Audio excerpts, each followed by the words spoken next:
Three, two, one. Josh, can you believe it? We're at episode 84 of 84. the Have We Made It Yet podcast. Thank you all for listening, whoever our listeners are right there, far and wide. If you've, for the first time, joined us, or if it's your 84th time, this is the podcast where two creatives and their guest today talk about the process of making it. I am the actor portion of this podcast. I am Lucas John Ing, and I'm joined by my co-host. The comedian portion of this podcast, Josh Young, choose your pick. And we're here we've been doing this since 2020. It's been 4 years. I mean, in a couple months, it'll be like 5 years of trying to do this podcast. Yeah. Like Yeah. 5 or 4 full years. I guess that makes more sense. 4 full years into the 5th year of doing this podcast. And man, it's already, we're entering like a half decade of asking this question. And I feel like we haven't necessarily gotten the exact answer, but I feel like we have a closer idea of what it means. Right? Yeah, man. You really like took that step back and said like almost this thing is almost 5 years, almost half a decade. That's insane. Yeah, okay. Anyways, I would be silly if I didn't ask you this question right off the bat though, Josh. All right, Mr. Josh, Young or Yang, Mhm. have you made it yet? After 4 long years, a pandemic, traveling and trying to maintain comedy, I have not made it yet. And we'll see what happens in the next 4 years. But you know what? In the last couple months since our last episode, definitely been trying to do some more shows, trying out some more podcast stuff. I've been thinking up some new ideas as well for content. I definitely want to try to do something in food, and I think I have a good idea coming a long way. You know, it's Nice. in its production stages, which will be released soon. But you know, I feel like I've got a winner, and I'm excited to share it in the future. But Ooh. because I wanted to get into food content as a way of business expensing my living expenses. Oh. If I can just somehow make it so that I can expense food, travel, and other forms of activity through the Mhm. guises of a food content brand, then I will do Yeah. it because cost of living is ridiculous, Yep. and I'm gonna need a little bit of that business tax credit. Thank you, thank you. Amen. Amen, man. You save yourself, you also save others, man. You are a man of the people, Josh. You know what? You got to use the system for you instead of having the system fuck you. I guess is there. You have a couple options, but hey, Lucas. More Yes. important, Yeah. have you made it yet?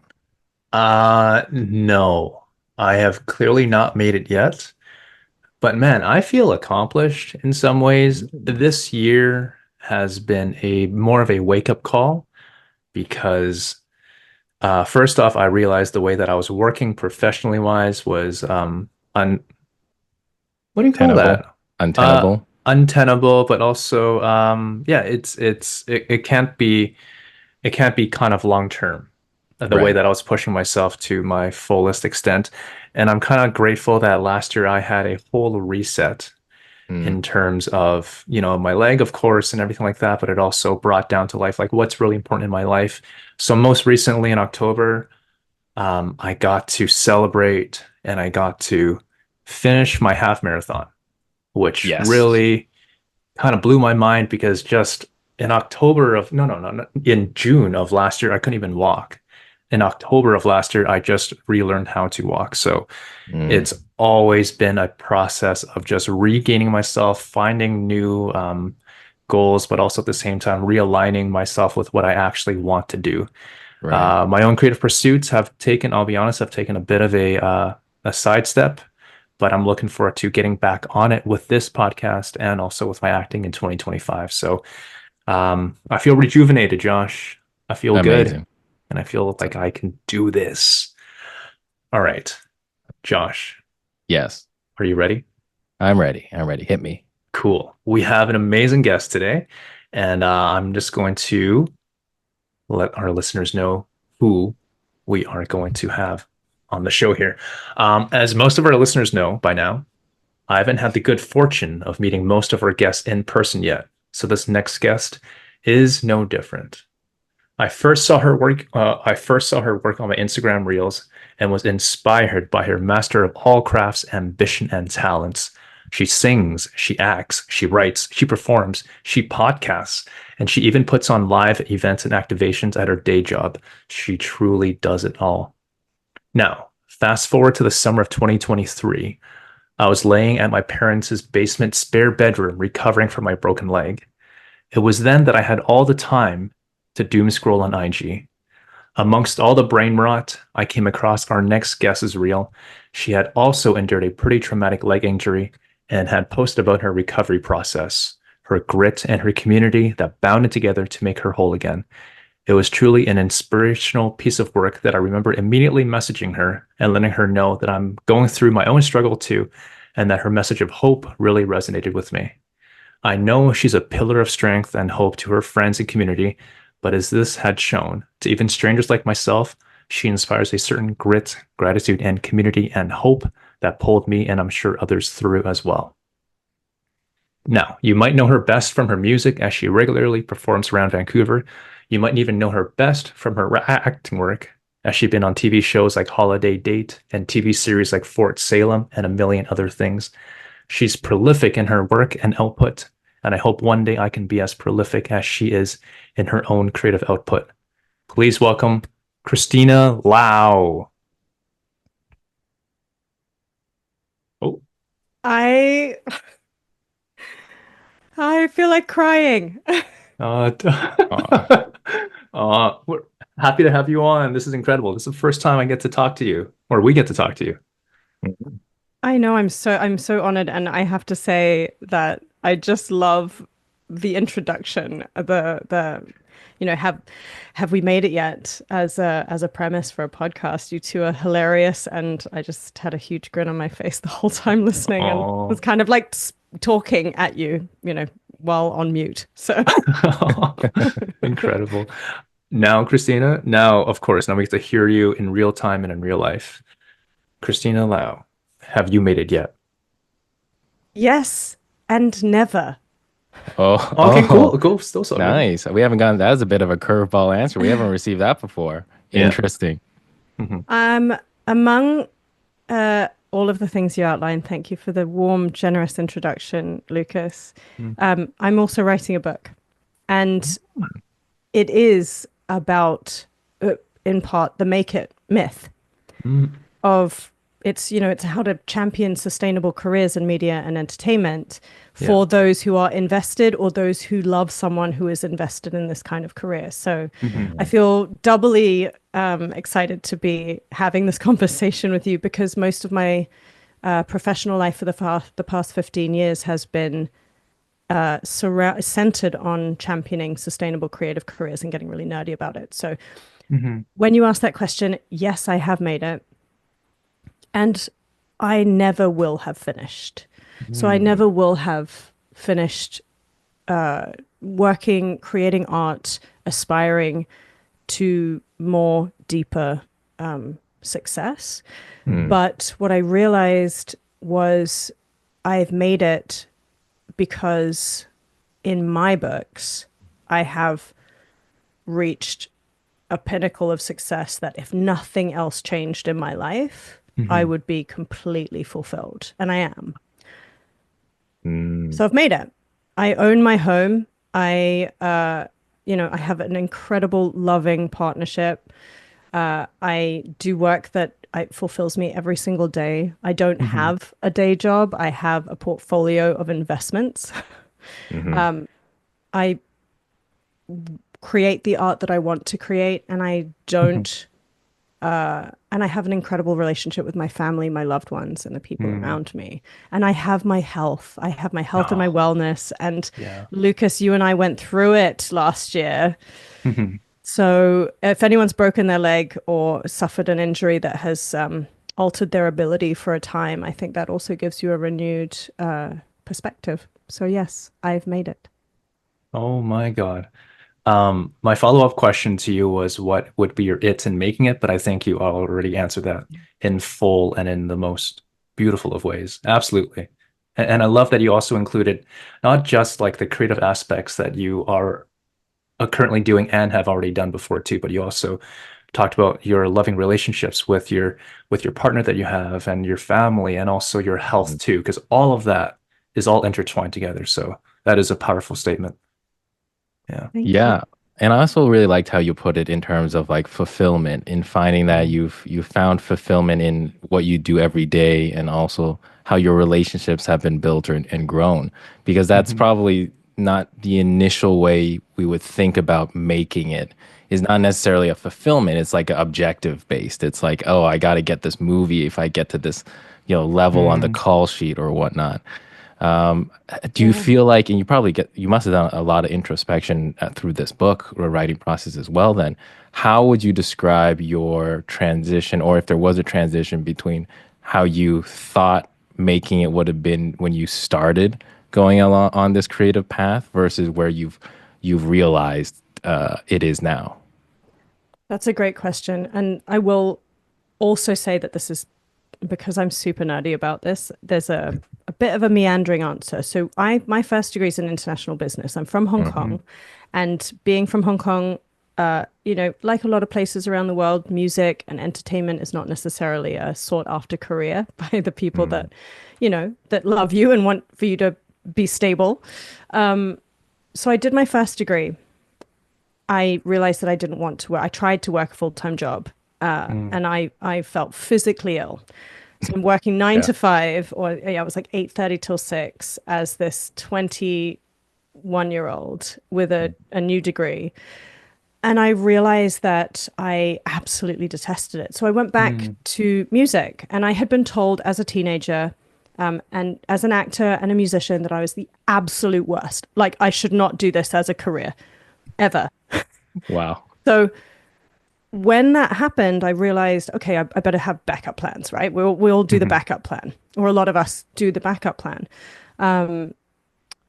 And that just got compounded. But when I finished my degree, I realized that I would much rather be singing alone to one person in a pub, which did end up Mm. happening, Mhm. than to be working a 9 to 5 job that made me feel physically ill every day.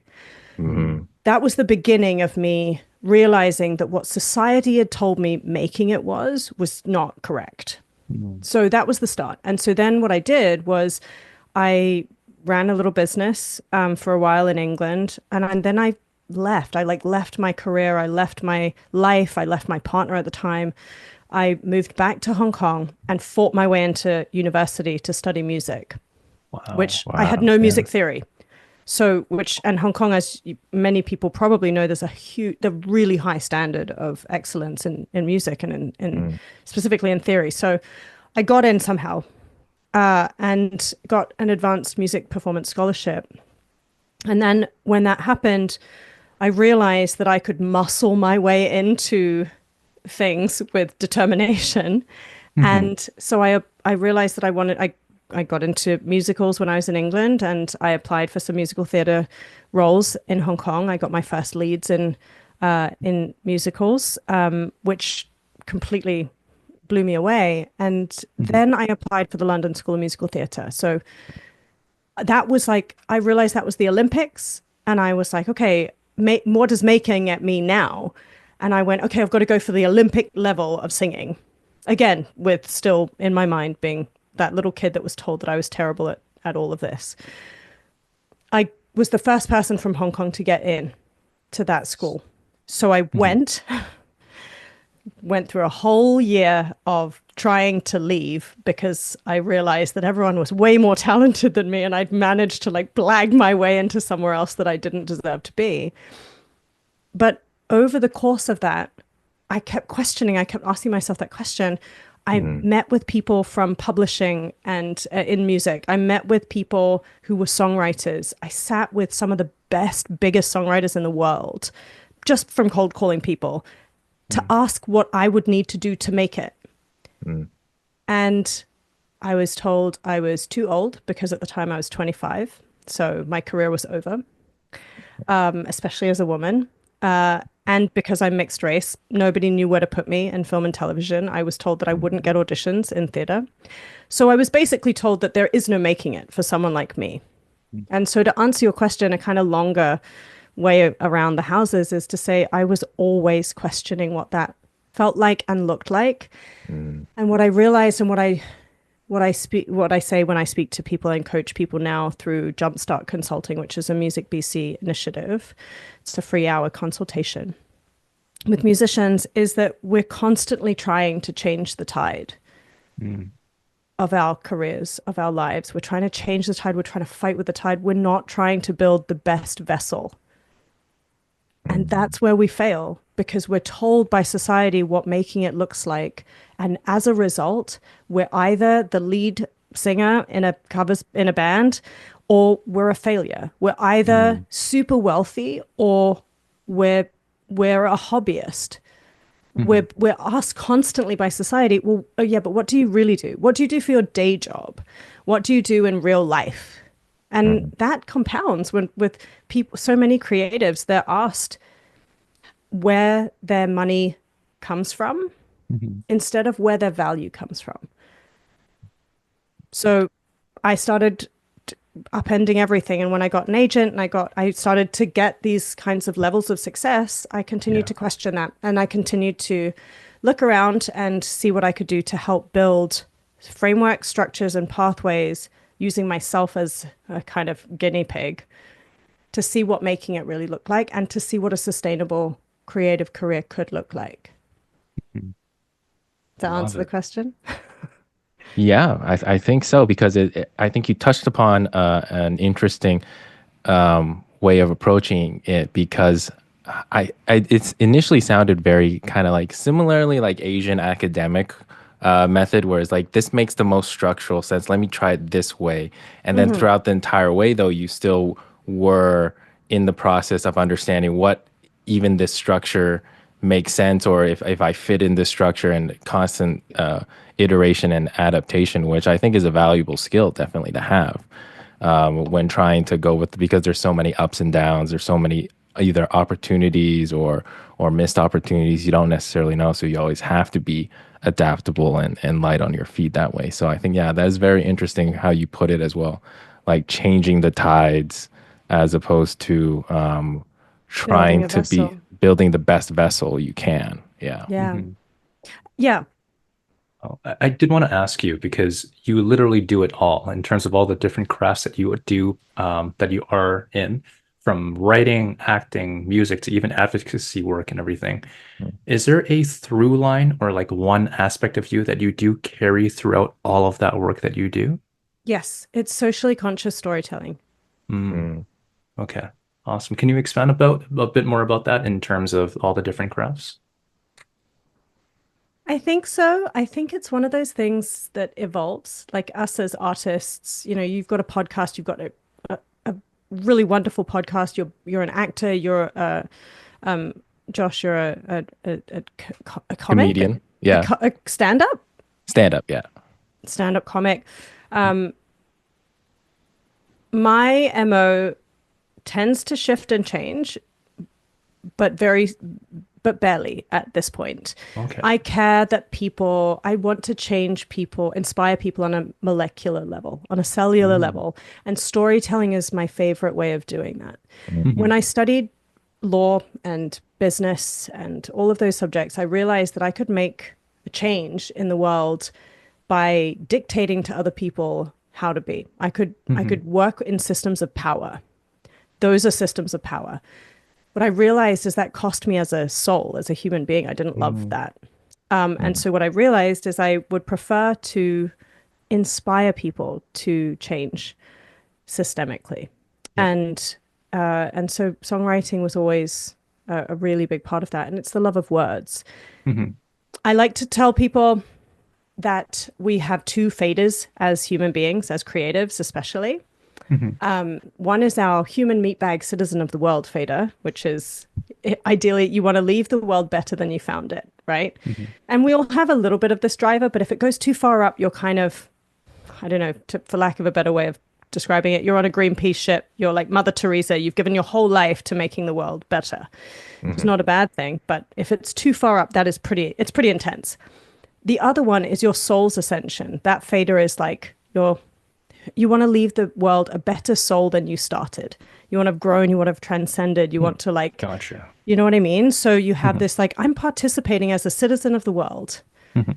and I'm participating as an exponential soul. The key is to figure out where your fadas are at all Right. times, Mm, and to understand that if one goes too far up, and for me, I Mhm. have to just use myself as an example. If I push that human meatbag citizen of the world fader up too high, I'm resentful. I don't like, Mm. I'm working for money, I'm trading time for money, I'm trying to help the world, I'm doing something better, I'm being a part of society, blah. If I go too high up on the soul's ascension, I'm kind of like sitting on an island by myself, meditating forever, just doing everything for me and not really participating in the human race. Yeah. right. And so I think that's why my MO kind of changes it's I'm always challenging, Mm, Yeah. because that changes as you grow and as you age and as you achieve different kind of benchmarks and metrics of success, right? So Mhm. for me, for now, the best way of me describing it is it's socially conscious storytelling. There's advocacy that I do that's a lot stronger one way or another. But mm, I care that me and other people and everyone around me gets to play with those two fadas and find that happy medium. right. Ah, That's that's a really eloquent way. I mean, I was raised up a Protestant and everything like that in my own Christian household, and there's just one thing. Although, like, I think I have like detracted from the faith quite a bit. One thing always stuck out to me when you did say that was, "Be in the world, but not of it."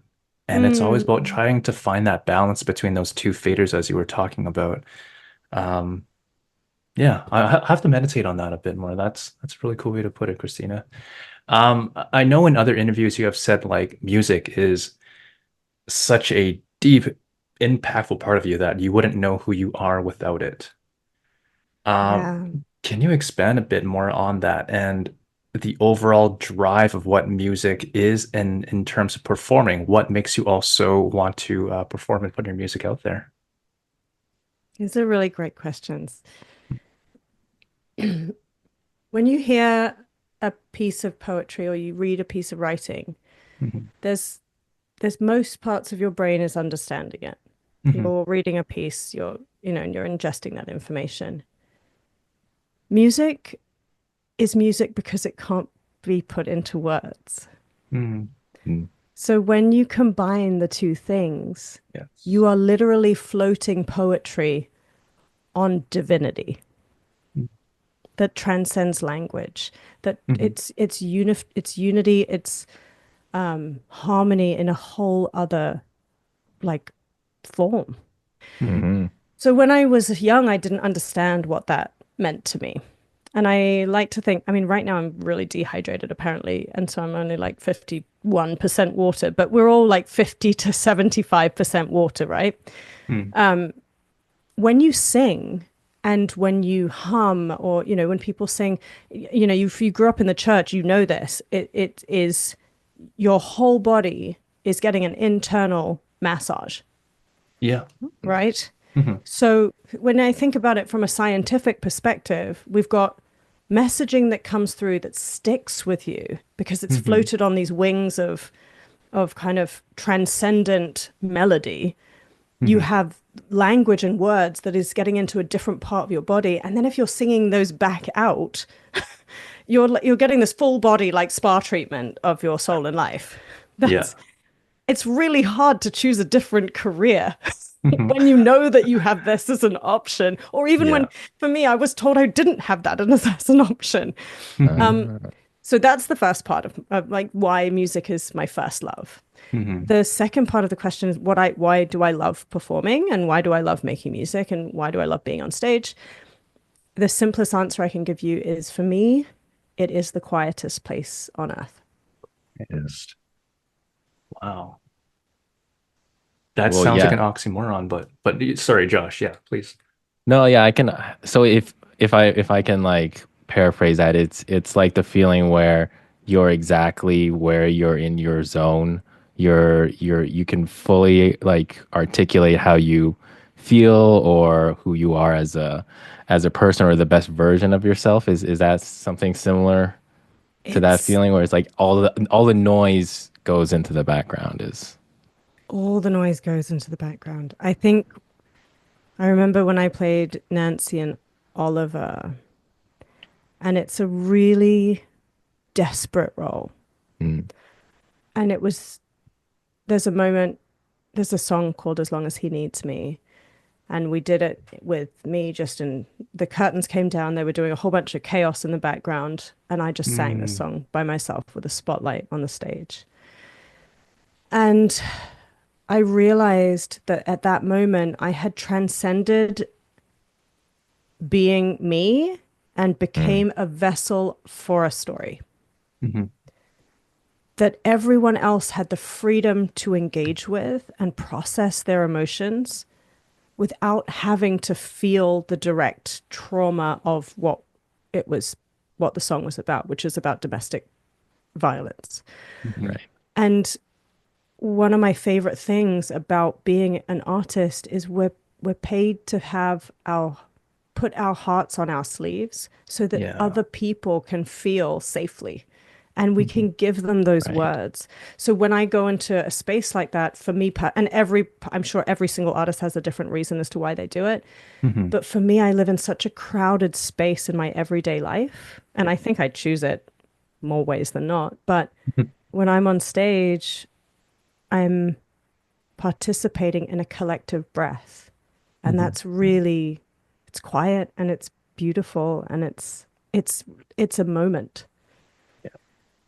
Yeah, no, I can definitely, as you were describing that, I can definitely relate Yeah. to it in terms of my experience doing stand up, or like I had a great opportunity right before the pandemic in like 2020 to actually perform on a big stage in front of like 300, 400 people. And How that did it was, feel?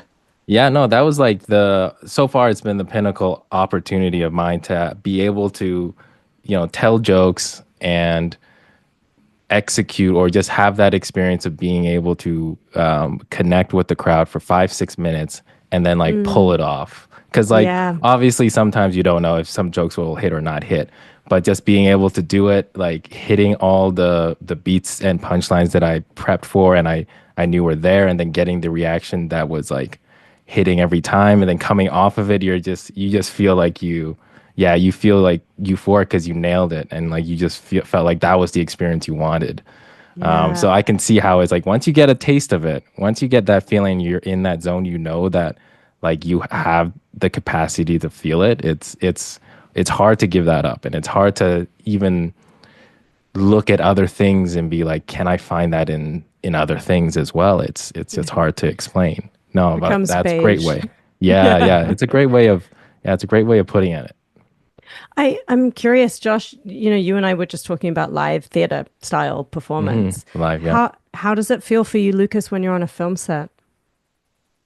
Um, what really resonated with me when you first answered that question, when Josh first asked it, was the quietness. Just basically because every Mm. time we're on a film set, even when you're in your own trailer or you're by yourself, it's literally chaos around you. Producers are running around saying, "Oh my God, everything's so expensive." Assistants always with their walkie-talkies and everything like Oh. that. And you're right. It isn't until you're on set that there is silence. Mm. Even in like if there's pyro or if there's Mm. like choreography that's going on around you, it's like at that moment when the camera does turn on and director yells action, it is quietness. And I had forgotten about that because it's been a while since I was on set. But Mm. it's right. You do feel present. You do feel calmness, especially if you've rehearsed it and you know your lines and you know you can play with it. But Yeah. you do feel a sense of joy, playfulness, and stillness that that is really revealing in the craft of itself. In all the chaos, there's those Mm. few moments of quietness, and I can't wait to be back on it. It's wonderful to give that the honor that you both have, like give that the props that you both gave it. Mhm. Most people, they get addicted to the applause. They Mm, get addicted to the valid, and so do I. I mean, I'm not immune to it, but I have to keep reminding myself, and I remind my friends remind me, and people around me when if our heads are getting too big or not big mhm. enough, we need to check in on that. What is Yeah. actually driving us? Mhm. Why are we Right. actually doing this? because Yeah. that's what makes it sustainable or not. And I think That's a that's great segue, just because I did want to ask about your weekly songwriting challenges. Just oh because there is, I mean, aside from like maybe Instagram comments and likes and everything like that, there is no applause, immediate applause that you're no. talking about. What is that? Because it really does show your grit and willingness to put yourself out there. How do you stay accountable and consistent to your craft when really at times the songwriting and the creative craft is not so consistent? How do you do it? So, I mean, thank you. I'm at Mhm, 40 this year, I think. I'm at 40 or 41. So I did one a week. I start at Lunar New Year and end at Lunar New Year. I do a Lunar New Year challenge, and each mhm, year I try and do a different challenge because it's nuts. I don't know why sometimes, but I will say before I answer that question just very quickly, everyone has a different driver. Everyone has different mhm, motivators, and I think it's really important to ask yourself what works for you. Some people work really well with like kind of peer accountability for you to, 84 podcasts, you have to really co-motivate each other to get this far. So you've got a yeah. great team going, and some people really work well in teams. I work really well when I've committed to doing something Mhm, that doesn't actually have a big payoff or perceived payoff. mm, Because if my whole MO when I was trying to get into theater school, trying to get into university that really should neither of them should have let me in, let's be totally honest. My argument was if I can get a degree with distinction from something I hated, mm, Uh, then I should be able to excel at this thing that I'm mediocre at and that everyone has told me I am very subpar at. And mm, mm, that was, everyone's different, but that was my way in. I was like, okay, the bottom line is you don't have to have confidence. Well, I didn't have to. I didn't have confidence, so I gave myself resolution. mm, And mm, because of that, I do challenges like this stupid mhm. Instagram challenge that I I am forcing myself for myself because to me, true craft is what you do when no one's looking. Love it. Yep. But I right. need people to know I'm doing it. And so I need a little bit of validation that I know I have to post it up there because people are going to write to me and be like, where's the thing for this week? But it's not getting a lot of traction. It's certainly not well, like I'm not pushing it out. I'm not trying to promote it. I'm just trying to combat one piece of my craft Mhm. and Mm, stick with it. Love it. And I know you might want to minimize the impact of it, but no, it is it's impacting people. Oh, Um, Trust me. Like, yeah, we love to see you putting yourself out there and also just because writing songs is not easy. It's not an easy thing to do, but consistently doing it, um, putting out new melody lines, new lyrics to the tunes and everything, it's not easy. So props for the consistency and for thank you. vulnerability to put yourself out there. And the songs sound great too. So hopefully we get to hear fully fleshed out versions of them. Yeah, I'll Yeah. be releasing. I mean, I have a lot to choose from for 2025. I've got a whole Yeah. library of songs. Well, this is the other thing. For those of you who are listening who are also creatives, like I don't Mhm. know how many of us we've finished something that we think is brilliant and then we've gotten so stuck releasing it Mm. or putting it into the world because it's not perfect. Yeah. mm, And that is so sad. Elizabeth Gilbert's book, Big Magic, is such a wonderful one to remind you that ideas are not ours. We're conduits for them. Mm. So when we get precious about them, when we stifle them, that's such a human trait to put something in a cage as if we own it. But the Mhm. reality, mm, and Rick Rubin's new book, I've just been talking to my friend Ian Cromwell about this. It's to really let art go through you because when you start to stifle it, it's not art anymore. It's Yeah. a museum piece.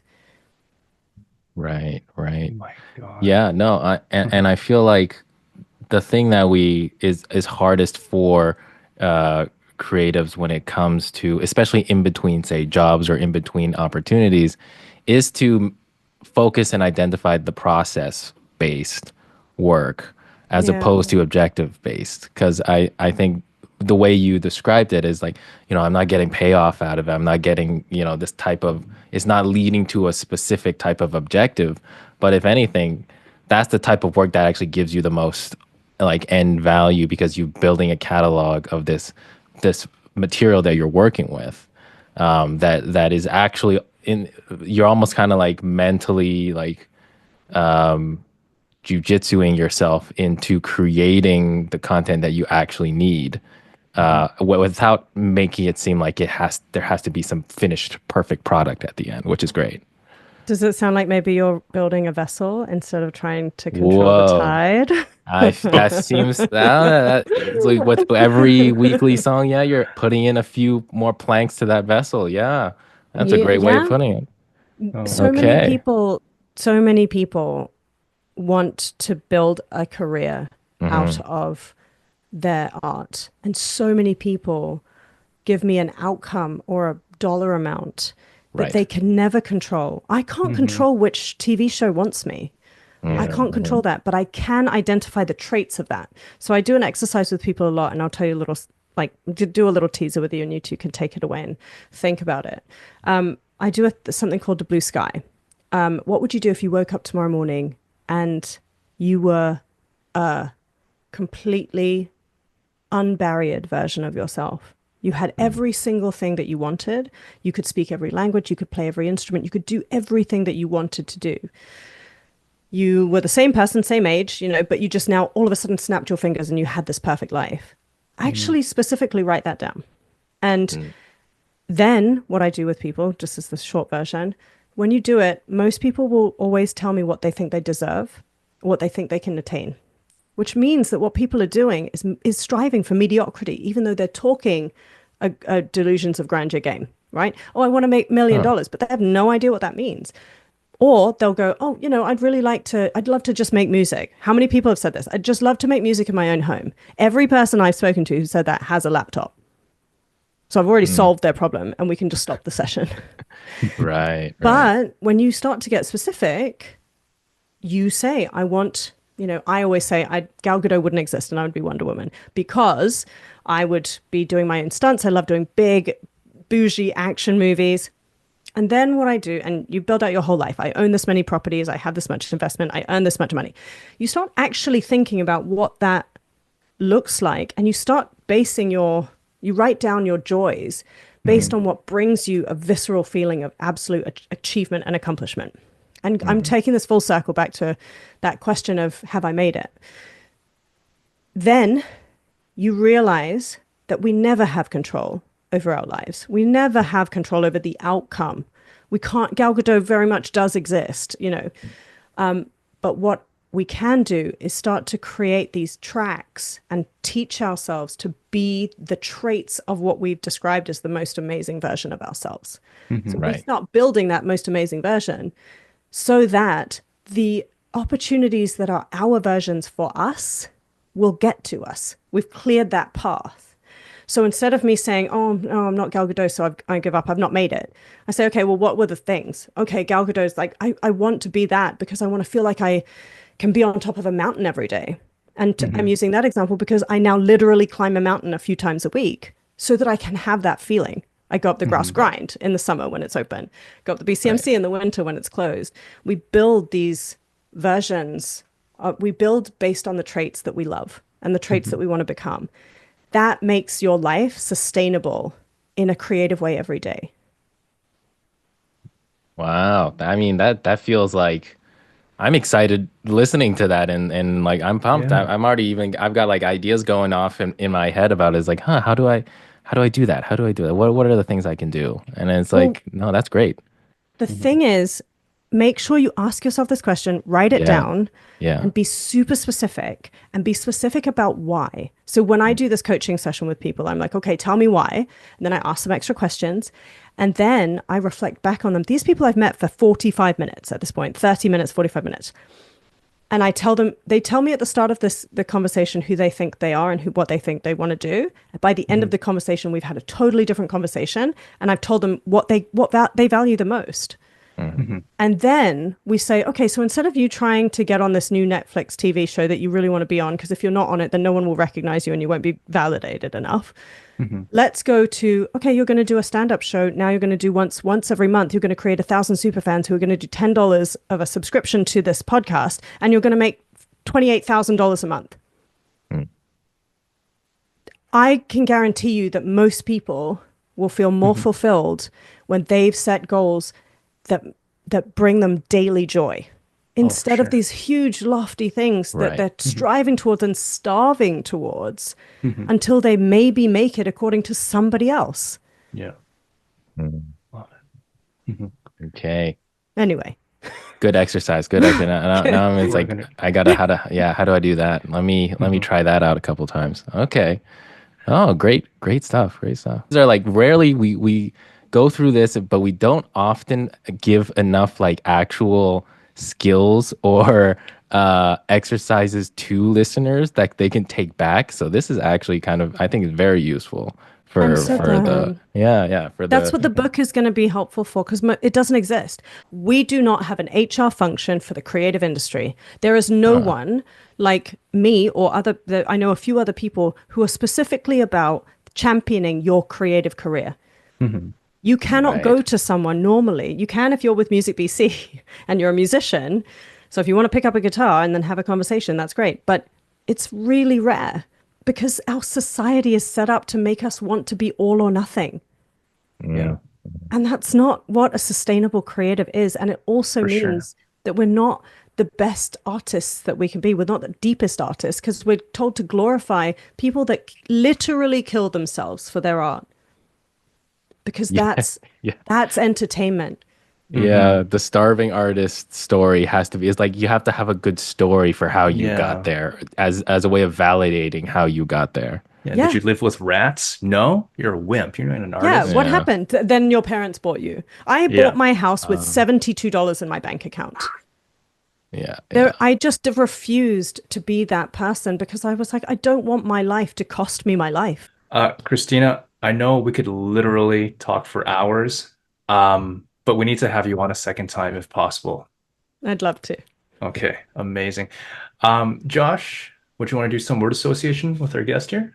Yeah, absolutely. We usually like to play this word association game at the end of our podcasts because once we talk into the processes of making it, all the ups and downs and some of the heavier, deeper stuff, we like to go a bit lighter and do a little word association games where I'll have 10 words, Lucas will have 10 words, and then with each word that we say, Christina as our guest, if you could just like clear your mind and then say the first word or thought or thing that comes into your head. And that I feel we've got some great insights from our guests as a result of that. Stuff that like nobody probably even thought that we were gonna get into. But it's a great little kind of Okay. like a what is it? Palate cleanser, like a brain cleanser type of thing. I love So this game. I play it with friends in the car. yeah, it's a solid game. So I'll start with my 10 and then Lucas will go with your 10. So Okay, Christina, I'm go. gonna need you to get into a zone, clear your mind of all, but put the noise into the background, and you're alone on stage. And for you, your first word is family. Ice cream. I like it. I like it. Next word, solitude. Peace. Road. Trip.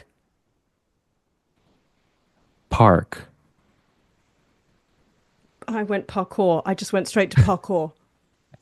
Really want to do parkour. Nice. Okay. Parkour. Uh, pressure. Cooker. Calm. Storm. Kumquat. Squash. Nice. Balance. Harmony. Dreams. Blue. Oh. Oh, color. Okay. And last words, finish line. Never. That's thematically correct. Never for you.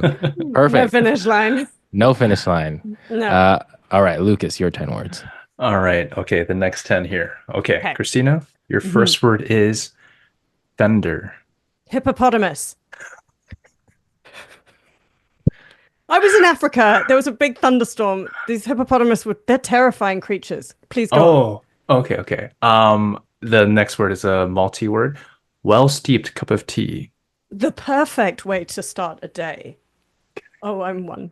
Sorry, that was uncontrollable. That's great. good. That It's all sounded good. like right out of a commercial. Stage. Silence. On set. Perfect. Potato. My favorite thing. Nice. Community. Immunity? No, community. Wholeness. Ankle. Better now. Nice. Chinatown. Hometown. Diva. Me. And your last word is Kristina. Lao. Nice. Nice, nice. Give it up for Kristina. Oh, Amazing. thank you. Thanks for having me. It was No so much fun. problem. We're so happy this actually happened. And where can people find you? What are your handles? You can find me at my Kristina Lao, MY, because my middle name is Mei Ying. So MY Kristina Lao, or KristinaLao.com, and it'll take you to everywhere you need to go. Amazing. Perfect. And is there, Oh, sorry. yeah, exactly, Lucas. Anything upcoming that you want to kind of tease for us or that we should look out for?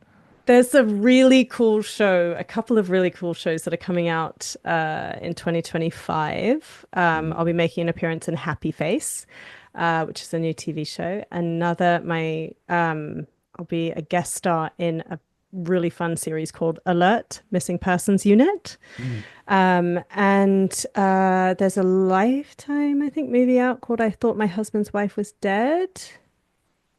And it's really fun. That's a great title. Really fun film. And then there's a new show called The Hunting Party where I get to play this really cool character across a couple of decades. So that's coming out. Those are all coming out in 2025. And then just keep an eye out for shows. I'll be booking some with my awesome band. Very cool. Wow. Amazing. Awesome. Oh, and keep an eye out for the book whenever I can finish that. Yeah. Oh, do you have an idea of when it might come out, or are we in a George R. Martin situation? And once we get to it, we'll get to it. I'm aiming for it to be completed by second quarter 2025. So Nice. it might probably be end of 2025. 2026 would be probably the earliest, to be honest. And my first Canto Pop song will be coming out too next year. So. Ooh. Okay. Nice. Cool. We'll keep an eye on all that and share it as it comes. Amazing. Amazing. Josh, where can people find you? Yeah, you can follow me at Josh Young Comedy across everything, as well as listen to the Sleep with Josh podcast. That's always there. I'm still trying to put out episodes, but I'm realizing the production process is slow, and I fall asleep when I'm listening to myself. So it happens. It's okay. It happens. It's a superpower and a curse. But I just got to live with it every day. Lucas, what are your handles? Where can people find you? People can find me across social media at Lucas John Ing. Again, my last name has no vowels, so it's just N for Nancy, G for golf. And if you like what you see and hear, please give us a listen on Spotify, Google Play, or wherever you listen to your podcast. We're also on YouTube too, so you can see us in all our panel fashion and full image. Please check us back next time when we do put out a new episode. Hopefully you like what you see and hear, and looking forward to episode 85. Let's give it up for Kristina one more time. This was incredible. Thank you. Thank you. Awesome. We'll see you all next week. Bye for now.